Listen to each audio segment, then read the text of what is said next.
On this lesson, we're going to build the shapes that are going to create our piece of origami.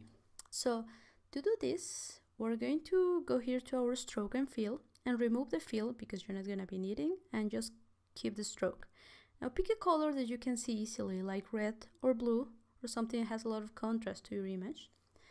Then you can go to your tools panel, and I'm going to be moving around a little bit, so I'm going to explain how I do this. I go to zoom out, I press Ctrl minus, and to zoom in, I press Ctrl plus. And now if I want to pan around my canvas, I simply press the letter H on my keyboard to go to the hand tool or the spacebar. Now I'm going to go to the pen tool or press P on my keyboard to begin building my shapes. So all I have to do is trace over the image that I placed on the previous lesson. And it doesn't matter if, for example, on these ones you go a little bit outside of what you were supposed to be, this shape or this part of the origami. And you can move around and actually refine your shape by going to your direct selection tool, by going right there, or pressing A on your keyboard. Now, what you have to make sure is that you understand which piece is going to be on the top of the other. That way you can know which one can be a little bit on top of the other shape that you just created, just as I was doing right there.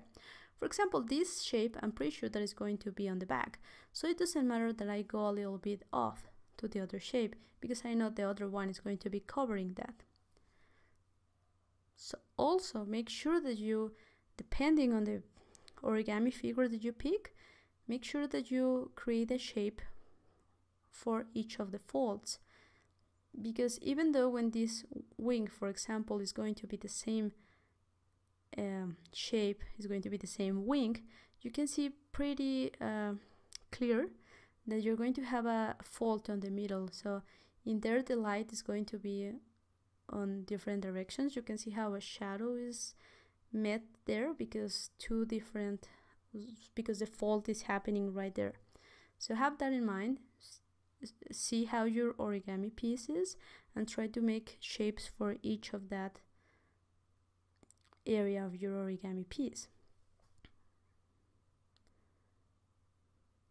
And don't forget the little details. Just right here you can see how I have that little shape right there, and for example on this wing, how I am doing that, and how I know that the other part of the wing is going to be below, so I can go and do it a little bit off.